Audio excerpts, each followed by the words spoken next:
তোর দহনের অগ্নিশিখা লেখিকা জুনাইয়া জিনু পর্ব 15।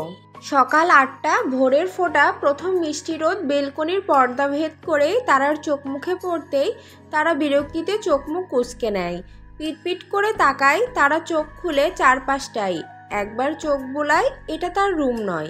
তারা ভ্রুকুচকে শোয়া থেকে উঠে বসে, হাত দ্বারা চোখগুলো ডোলে সামনে তাকায়। না, এটা তার রুম নয়, বরং এটা তো তুর্যের রুম। সেটা সে দেখেই বুঝতে পেরেছে। কতবার এসেছে সেই রুমটাই, না চেনার উপায় আছে কি? তারা ভ্রুকুচকে তাকিয়ে বলে ওঠে, আমি আমার ঘরে না থেকে তুর্য ভাইয়ার ঘরে কি করছি? বলেই ভাবতে থাকে তারা। তারার ভাবনার মাঝেই ওয়াশরুমের দরজা খোলার আওয়াজ হয়। তারা তাকায় সেদিকে। তুর্যকে দেখে মনে হচ্ছে একেবারে অফিসে যাবার জন্য রেডি হয়ে বের হয়েছে। ব্লু কালারের শার্ট, কালো প্যান্ট, চুলগুলো ভেজা, দেখেই মনে হচ্ছে শাওয়ার নিয়ে এসেছে। তারা হা করে তাকিয়ে আছে তুর্যের দিকে। তুর্য তারাকে তার দিকে তাকিয়ে থাকতে দেখে মজার ছলে বলে ওঠে, তোর দেখা হয়ে গেলে এবার চোখ নামা, না হয় তোর নজর লেগে যাবে। তুর্যের কথা তারা থতমত খেয়ে যায়। চোখ ফিরে নিয়ে আমতা আমতা করতে থাকে। তা দেখে তুর্য তারার আড়ালে হেসে মুখে গম্ভীর ভাব ফুটিয়ে বলে ওঠে, ঘুম ভাঙলো কখন তোর? তুর্যের কথায় তারা তাকায় তুর্যের দিকে। মিহি কণ্ঠে বলে, এই তো মাত্রই। তারার কথায় তুর্য ড্রেসিং টেবিলের কাছে এগিয়ে চুলগুলো ব্রাশ করতে থাকে। তারা আয়নার দিকে একবার তাকায়, তারপর ধীর কণ্ঠে বলে ওঠে, শুনুন। তারার এমন ডাকে তুর্য আয়নার দিকে শীতল চোখে তাকায়। আয়নাতে তারার পুরো প্রতিচ্ছবি দেখা যাচ্ছে। তুর্য ধীর কণ্ঠে বলে ওঠে, হুম। তারা তুর্যের উত্তরে যেন তারার শরীরে অদ্ভুত শিহরণ বয়ে আনে। ইস, কারো কণ্ঠ বুঝি এত সুন্দর হয় নাকি? তারা সেটা ভেবে পায় না। তারা আস্তে আমতা আমতা করে বলে ওঠে, আমি আপনার ঘরে এলাম কি করে তুর্য ভাইয়া? তারার কথায় তুর্য ঘুরে তারার দিকে তাকায়। তারপর হালকা রাগ দেখিয়ে বলে ওঠে, কিভাবে আবার? রাতে তো নাচতে নাচতে ছাদে গিয়েছিলি, তখন তোর শ্বশুরবাড়ির লোকেরা তোকে নিতে এসেছিল, কিন্তু তুই তো ওদের দেখে অজ্ঞান হয়ে পড়ে গেছিলি। তখন আমরা তোকে ধরে এখানে নিয়ে এসেছি। তুর্যের কথায় তারা পুরো আহাম্মক বনে যায়। তার শ্বশুরবাড়ির লোক তাকে নিতে এসেছিল মানে? আর সে ছাদেই বা কখন গেল? কই, তার তো মনে পড়ছে না কিছু। তুর্যের কথায় তারা চোখ মুখ কুঁচকে বলে ওঠে, আমি ছাদে গিয়েছিলাম? কই, আমার তো মনে পড়ছে না কিছু। তারার কথায় তুর্য ধমকের সুরে বলে ওঠে, তা মনে পড়বে কি করে আপনার? আপনি তো তখন আপনার শ্বশুরবাড়ির লোককে দেখে জ্ঞান হারিয়ে ফেলেছিলেন, ইডিয়েট কোথাকারের। শেষের কথাটা তুর্য একটু ধমক দিয়েই বলে। তুর্যের কথায় তারা মৃদু রাগ দেখিয়ে বলে ওঠে, দেখুন তুর্য ভাইয়া, আমি মোটেও ইডিয়েট নই। আর আপনি তখন থেকে কি শ্বশুরবাড়ির লোক করে যাচ্ছেন? আমার বিয়ে হলো কবে শুনি? আর শ্বশুরবাড়ির লোকই বা এলো কোথা থেকে? তুর্য শার্টের হাতা ফোল্ড করতে করতে বলে ওঠে, আছে তো, কেন তুই ভুলে গেলি তোর ছোটবেলার তেনারা? তুর্যের কথায় তারা ভ্রুকুচকে তাকায়। পর মুহূর্তে তেনারা কারা হতে পারে সেটা মনে পড়তেই তারা ভয়ে গুটিগুটি হয়ে কাঁদো কাঁদো মুখ করে বলে ওঠে, তুর্য ভাইয়া, তেনারা কি সত্যি সত্যি আমাকে নিতে এসেছিলেন নাকি? তারার কথায় তুর্য আয়নার দিকে ফিরে ঠোঁট কামড়ে হাসে। হাসি থামিয়ে তারার দিকে ফিরে সিরিয়াস ভাব নিয়ে বলে ওঠে, তোর কি মনে হয় আমি কি তোর সাথে মিথ্যা বলছি নাকি? তোর বিশ্বাস না হলে গিয়ে বাড়ির সবাইকে জিজ্ঞেস কর, যা। তারার তুর্যের কথা মিথ্যা বলে মনে হচ্ছে না। তারা এবার ভয়ে কেঁদেই দেয়। তা দেখে তুর্যের পেট ফেটে হাসি বের হবার জোগাড়। তুর্য পারছে না হাসি থামিয়ে রাখতে। তারাকে কাঁদতে দেখে তুর্য অনেক কষ্টে তার হাসি থামিয়ে ধমক দিয়ে বলে ওঠে, এই চুপ কর। তুর্যের এমন গা কাঁপানো ধমক শুনে তারা কেঁপে ভয়ে চুপ করে যায়। তাও নাক টেনে টেনে কেঁদে যাচ্ছে। তা দেখে তুর্য বলে ওঠে, আর একটা আওয়াজ শুনবো তো দেখিস, আজ রাতে তোকে আমি তোর ওই তেনাদের কাছে ছেড়ে দিয়ে আসবো। তারা তুর্যের কথায় ছলছল চোখে তাকায় আর নাক টেনে টেনে কাঁদতে থাকে। সে তার কান্না আটকানোর চেষ্টা করছে কিন্তু পারছে না, তাই বসে বসে নাক টানছে। তা দেখে তুর্য কাভার থেকে নিজের ব্লেজার নিতে নিতে বলে ওঠে, পুরো বাড়িকে উনি নাচিয়ে বেড়ায়, আর এখন ভূতকে তার ভয় পাওয়া হচ্ছে, আর ইডিয়েট কোথাকার। বলে ব্লেজার পরে নেয় শরীরে। তুর্যের কথায় তারা মুখ ফুলিয়ে বসে থাকে। তুর্য তা দেখে ঘর থেকে বেরিয়ে পড়ে। তুর্য যেতেই তারা মুখ ভেংসি কাটে, কাঁদো কাঁদো কণ্ঠে বলে ওঠে, শালা খাটাস বেড়া কোথাকারের। বলেই তারা নাক টানতে থাকে। তুর্য দরজার আড়াল থেকে বেরিয়ে তারার দিকে তাকিয়ে ঠোঁট বাঁকিয়ে হেসে বলে ওঠে, তোর কালকের কোনো কিছুই মনে পড়বে না বাবুই, কোনো কিছুই না। আমি তোকে এমন এক ইঞ্জেকশন পুশ করেছি যেটার কারণে তোর কিছুই মনে পড়বে না। তোর জীবনে ওই কালো অতীত আমি আর কোনোদিন ফিরতে দেব না। একটু একটু করে তোর জীবন থেকে মুছে ফেলবো। তোর অপরাধীকে ইতিমধ্যে আমার লোকেরা খোঁজা শুরু করে দিয়েছে, এবার শুধু সময়ের অপেক্ষা। বলেই তুর্য মুখে হিংস্রতা ফুটিয়ে তোলে। নিচে আজ 3 বউ প্রতিদিনের মতো রান্না বান্না করছে, তবে আজ কারো মুখেই কোনো কথা নেই। প্রতিদিনের মতো আজ বাড়ির 3 বউয়ের মুখে হাসি নেই, কোনো কথা নেই, চোখ মুখে শুধু ফুটে আছে বিষণ্ণতা। 3 জন যে যার মতো কাজ করছে। শারমিন বেগম আকাশ পাতাল ভাবছেন কালকের বিষয় নিয়ে। তার বেশ ভয় লাগছে তুর্যের এমন চুপ থাকা দেখে। তার ভাবনার মাঝেই সিঁড়ি দিয়ে নেমে আসে তুর্য। শারমিন বেগম তাকায় সেদিকে। তুর্যকে আসতে দেখে তিনি তুর্যর মুখ পানে তাকায়। তুর্যকে দেখে মনে হচ্ছে যেন কোনো কিছুই হয়নি, সব ঠিক আছে। শারমিন বেগম পলক্ষীনভাবে তাকিয়ে আছে ছেলের পানে। তুর্য এসে খাবার টেবিলে বসে পিয়ন্তি বেগমের উদ্দেশ্যে বলে ওঠে, সেজমা আমায় খেতে দাও, আমার লেট হয়ে যাচ্ছে। তুর্যের কথা শুনে পিয়ন্তি বেগম হাতের সব কাজ ফেলে তড়িঘড়ি করে ব্যস্ত হয়ে পড়ে খাবার রেডি করার জন্য। শারমিন বেগম ছেলের পানে তাকিয়ে আছে, মাথায় ঘুরছে হাজারো প্রশ্ন। তার যেই ছেলে সামান্য তারার দিকে তাকানোর জন্য একটা 15 বছরের ছেলেকে খুন করতে পারে, আর সেই তারাকে এত বাজেভাবে ছুঁয়েছে জেনেও তার ছেলে এতটা শান্ত কি করে আছে তিনি বুঝতে পারছেন না। পিয়ন্তি বেগম খাবার রেডি করে এনে দেয় তুর্যের সামনে। তুর্য পিয়ন্তি বেগমের দিকে মৃদু হেসে ব্রেডে কামড় বসায়।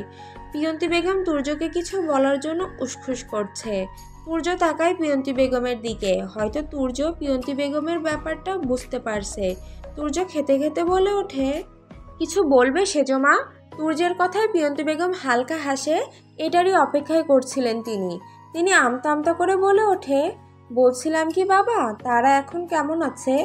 তুর্য আগের ন্যায় খেতে খেতে ধীর কণ্ঠে বলে ওঠে, এখন ভালো আছে, ঘুম থেকে উঠেছে। তুর্যের কথায় পিয়ন্তি বেগমের মুখে হাসি ফুটে। তুর্য ফের বলে ওঠে, তবে কাল রাতের কোনো কথা তারার মনে নেই। আর হ্যাঁ, কালকের কোনো কথা তোমরা কেউ তারাকে জিজ্ঞেস করো না, এতে ওর ব্রেনে প্রেশার পড়তে পারে। আশা করি তোমরা বুঝতে পারছো। তুর্যের কথায় পিয়ন্তি বেগম মাথা নাড়ায় রান্নাঘর থেকে।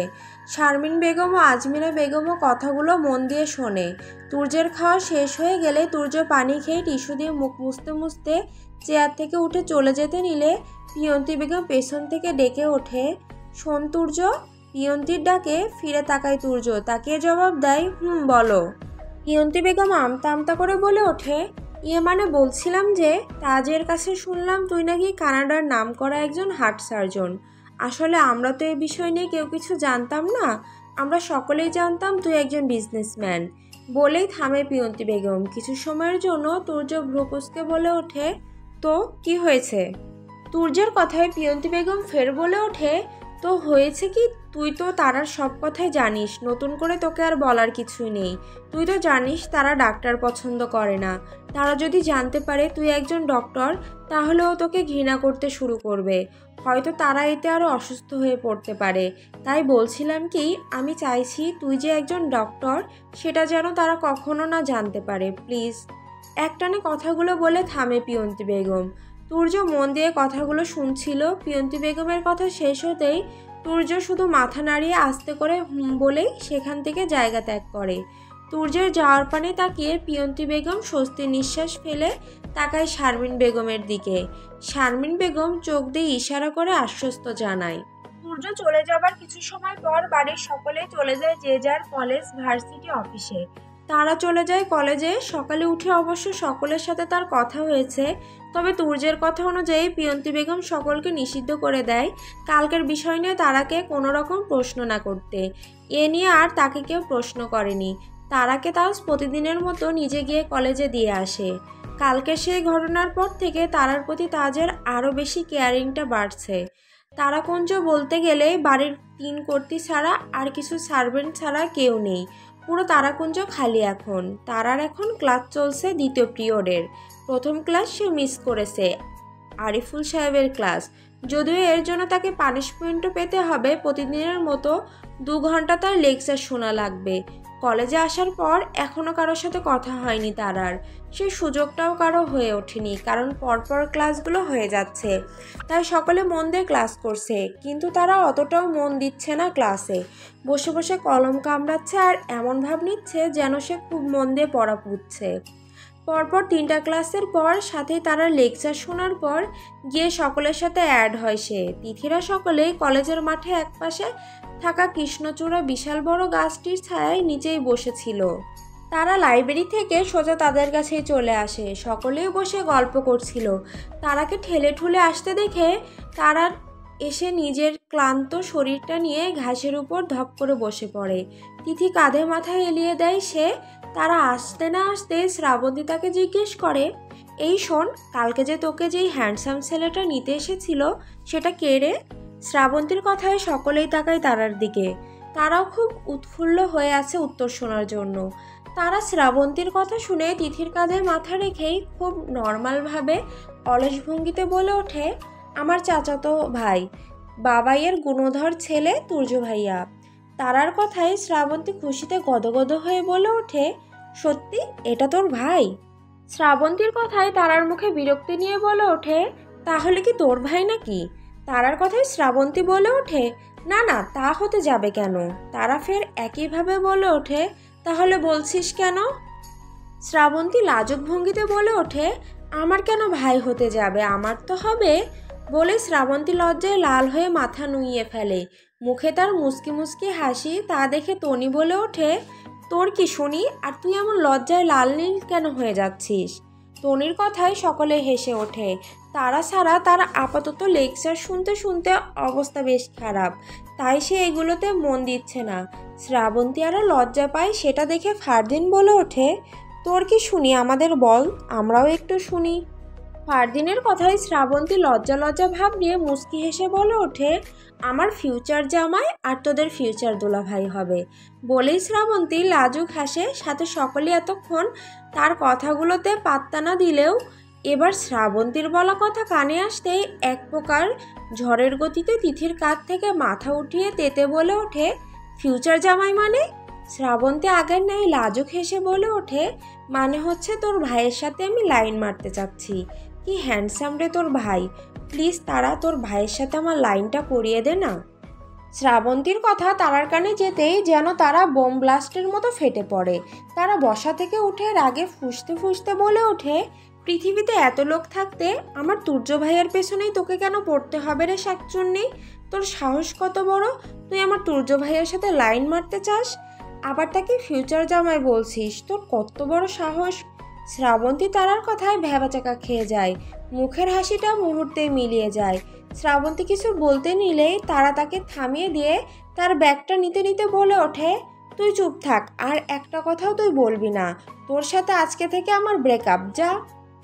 বলেই তারা এক মুহূর্ত সেখানে না দাঁড়িয়ে থেকে হাঁটা শুরু করে, উদ্দেশ্য বাড়ি যাবার। তারাকে যেতে দেখে তিথি আর ফারদিন পেছনে ছুট লাগায়। তারা তারা করে ডাকতে থাকে। শ্রাবন্তী, মাহিরা, টনি একে অপরের দিকে তাকে ইশারা করে।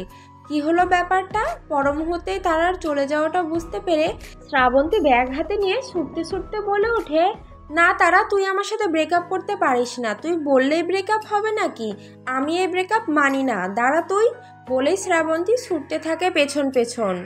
মাহিরা, টনিও আসতে থাকে। তারার আগে ধুপধাপ পা ফেলে এগিয়ে যাচ্ছে গেটের দিকে, আর আগে ফুঁসতে ফুঁসতে বলে ওঠে, শখ কত আমার তুর্য ভাইয়াকে জামাই বানানো, আর অসভ্য লুচ্চা বেডি কোনহানকার, সারা কলেজে পোলাগড়ে আমাকে দুলাভাই বানাইয়া বাদ রাখে নাই, মাতারি এখন আমার তুর্য ভাইয়ার পেছনে লাগছে, আমি থাকতে কখনোই সেটা হইতে দিব না। বলেই তারা যেতে থাকে কলেজের গেটের দিকে। গেটের কাছে এসেও তারা থামে না, তার মতো সে হেঁটেই যাচ্ছে। আর শ্রাবন্তীর 14 গোষ্ঠীর পিণ্ডি চটকাচ্ছে সে। পেছন পেছন সবগুলো ছুটে আসছে আর ডাকছে, কিন্তু তারার তাতে খেয়াল নেই। তারা সামনে পা বাড়াতেই বিশাল বড় গাড়ি এসে তার সামনে দাঁড়িয়ে পড়ে। তারা ভ্যাবাচাকা খেয়ে যায় হঠাৎ এমন হওয়ায়।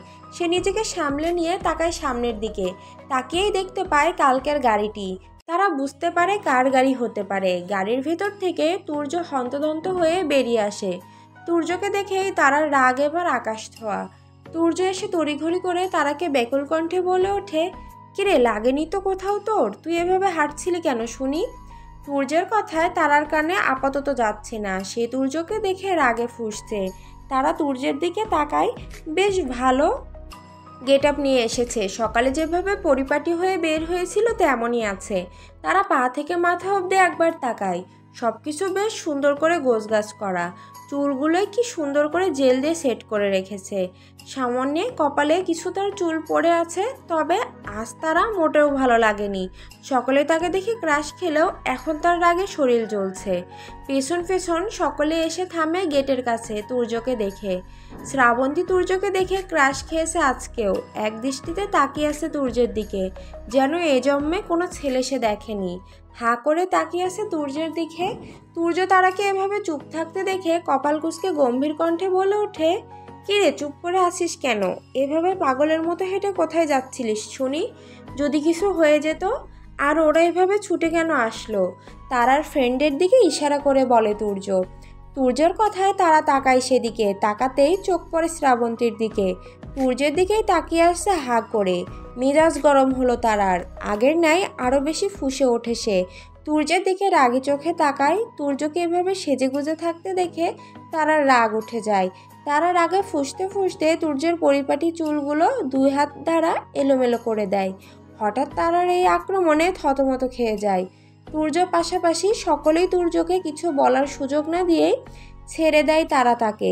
তুর্যর আগে কণ্ঠে বলে ওঠে, কি করলি তুই এটা? তুই আমার চুল এলোমেলো কেন করলি?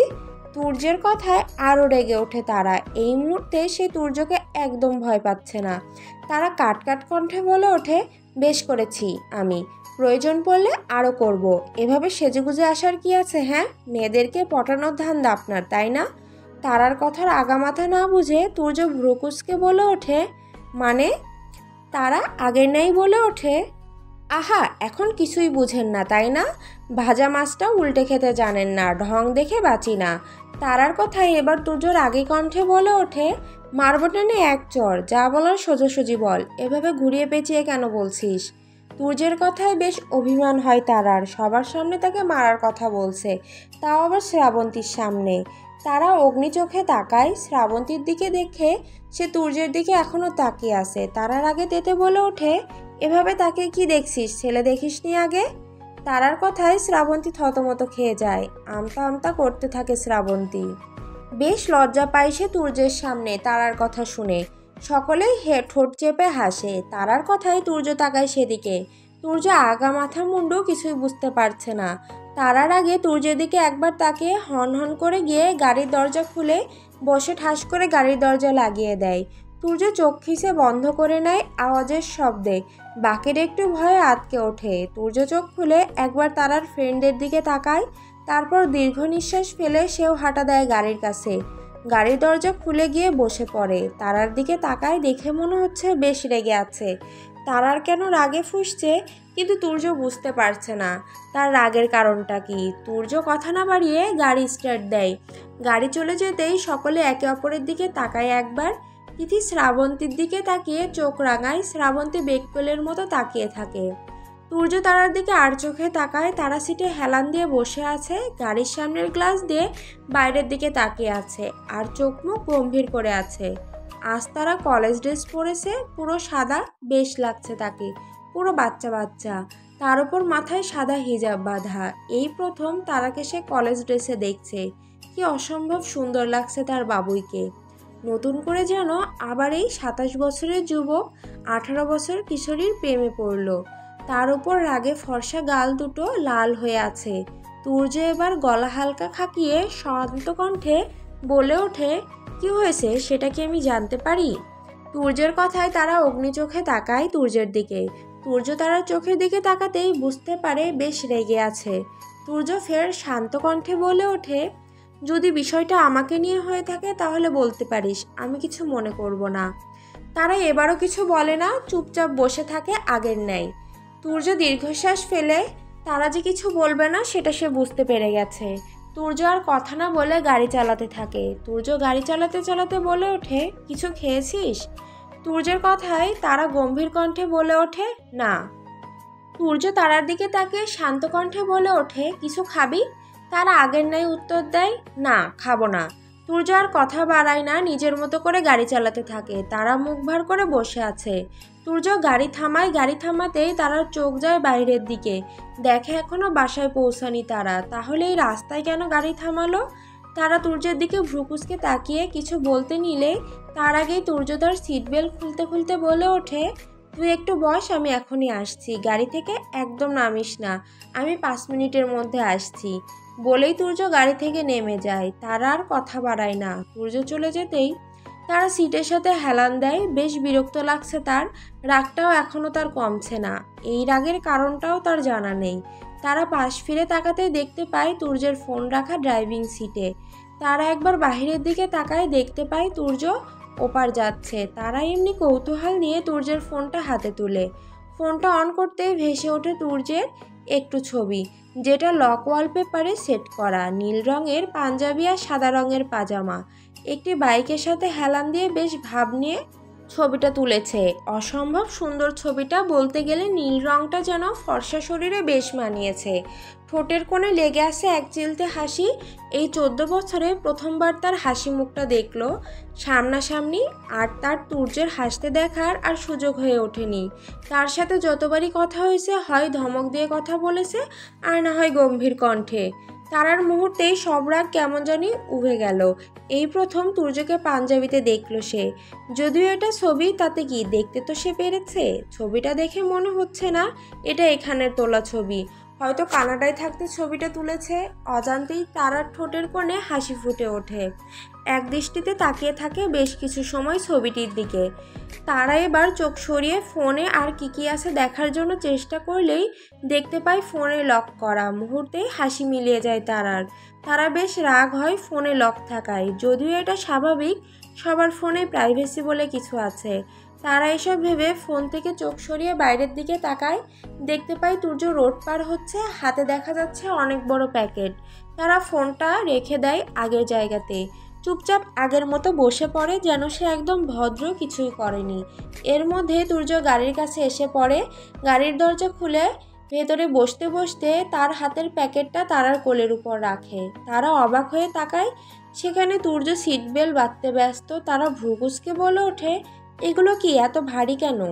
তারার কথায় তুর্য গাড়ি স্টার্ট দিতে দিতে গম্ভীর কণ্ঠে বলে ওঠে, দেখ কি আছে, আমার কোনো জিজ্ঞেস করছিস? তুর্যের কথায় তারা কপালে 3টে ভাঁজ ফেলে প্যাকেটের দিকে তাকায়। তারপর কি আছে অত বড় প্যাকেটটাতে সেটা দেখার জন্য প্যাকেটটা খোলে। দেখে তো তারা পুরোই অবাক, হাঁ করে তাকিয়ে আছে এক প্রকার। একবার তুর্যের দিকে তাকাচ্ছে তো একবার প্যাকেটটার দিকে।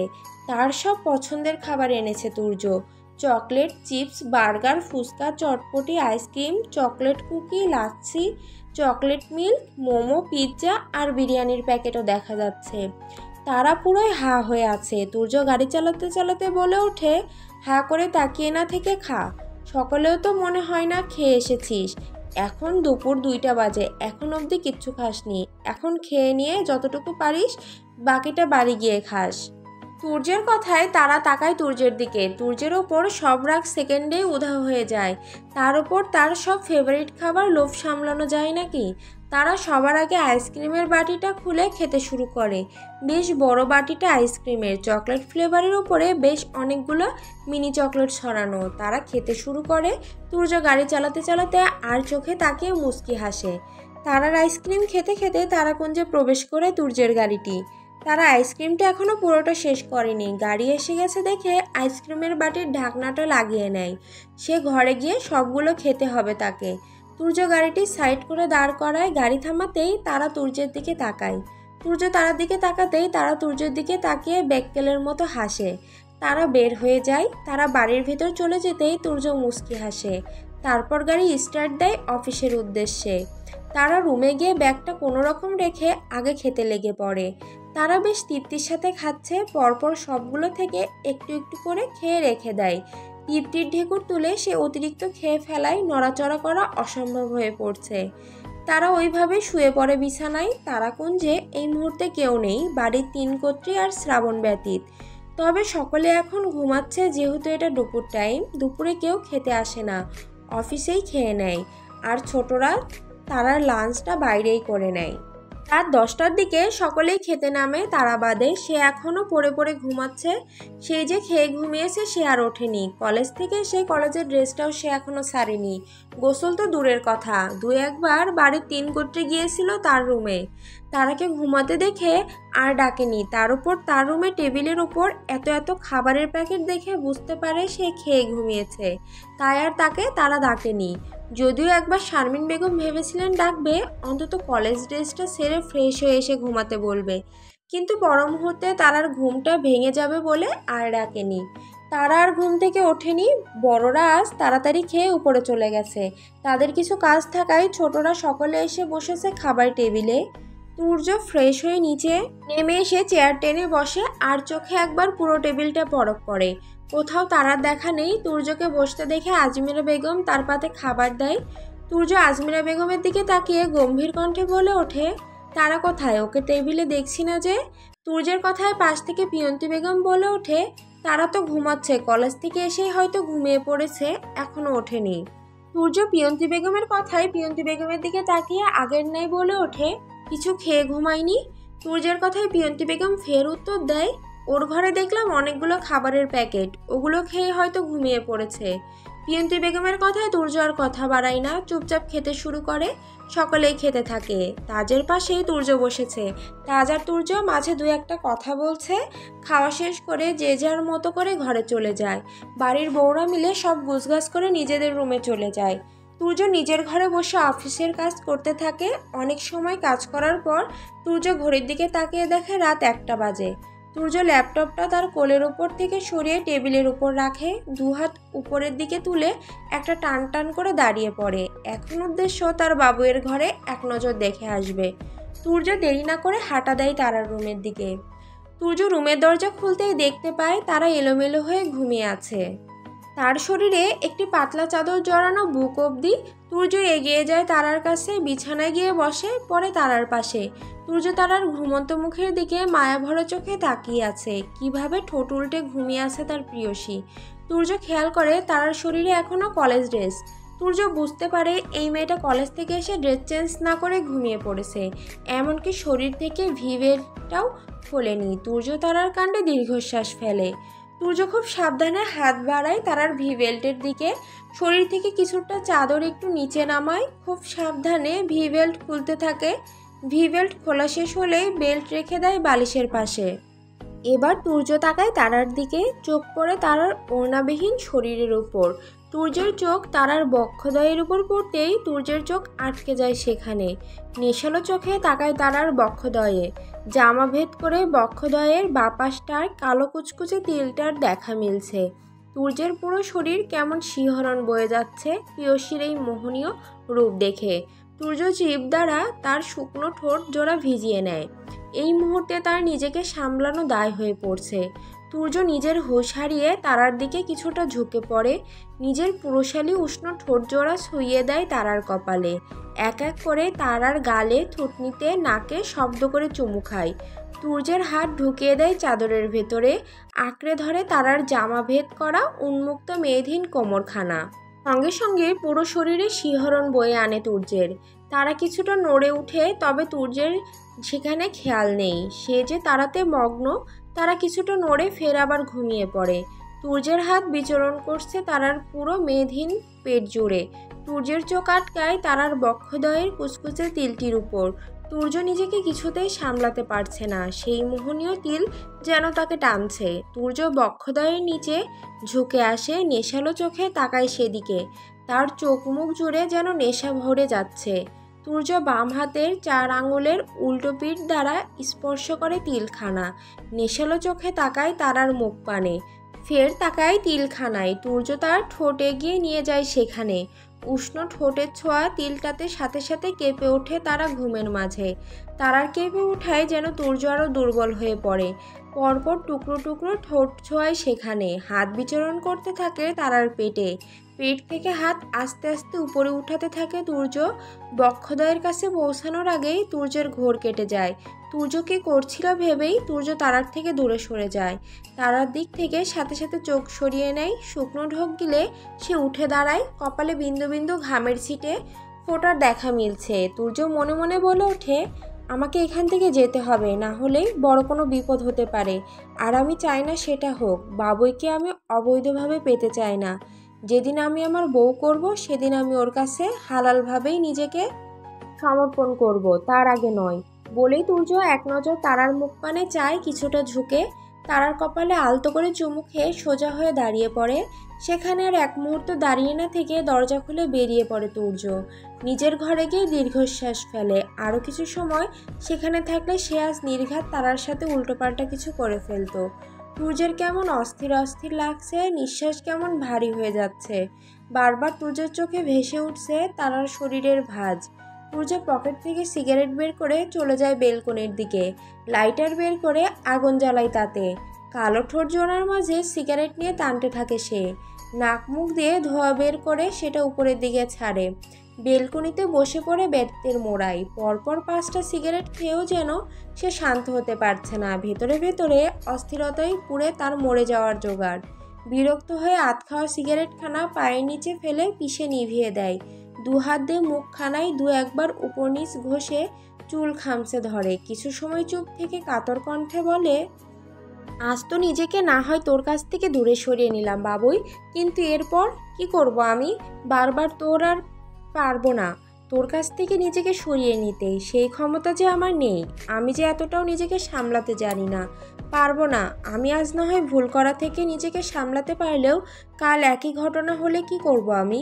বলেই তুর্য থামে। ফের কিছু সময় চুপ থেকে আগের নাই বলে ওঠে, বারবার তোর কাছ থেকে সরিয়ে নিতে নিতে আমি হাঁপিয়ে উঠেছি।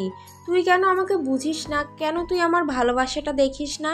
কেন তোর এত ছেলে মানুষই বলতে পারিস? বড় হয়েছিস, তোর বুঝার ক্ষমতা হয়েছে, কিন্তু তুই তা বুঝিস না। দুনিয়ার সব কিছু তোর বুঝার ক্ষমতা থাকলেও আমার বেলায় তোর সেটা কেন নেই? কেন আমার বেলায় তুই এত অবুঝোস? বিশ্বাস কর, আমি আর পারছি না। হাঁপিয়ে গিয়েছি, পুরোপুরিভাবে আমি হাঁপিয়ে গিয়েছি। বলেই তুর্যের মাথা ঝুঁকে ফ্লোরের দিকে তাকিয়ে থাকে। বুকে যেন এক অদ্ভুত ব্যথার যন্ত্রণা সে অনুভব করছে। তুর্য মনে মনে ঠিক করে নেয় আর রাতে কখনো তারার ঘরে যাবে না। নিজেকে সামলে নিয়েই না হয় আরও কিছুদিন পার করবে। 14 বছর যখন পেরেছে, আরও কিছুদিনও সে পারবে। তুর্য বেতের মোড়ার সাথে হেলান দিয়ে চোখ বন্ধ করে বলে ওঠে, তুই যদি একবারও আমায় ছুঁয়ে দেখতিস বাবুই, তাহলে বুঝতি কিভাবে আমি তোর জন্য দহনের আগুনে পুড়ে যাই। কিন্তু তুই তো জানিসই না আমি কবে থেকে ছাই হয়ে বসে আছি। বলেই তুর্য থামে, চোখ বন্ধ করে হেলান দিয়ে বসে থাকে। আজ তারা রাত কাটবে নির্ঘুম রাত্রি। আজ তার চোখে ঘুম আসবে না। তার চোখ ও মন জুড়ে কেবলই ছুটে বেড়াবে 18 বছরের কিশোরী, যাকে মন প্রাণ উজাড় করে ভালোবেসে বসে আছে। একজন 27 বছরের যুবক, যার পুরো হৃদয় জুড়ে কেবলমাত্র ওই 18 বছরের কিশোরীর বসবাস।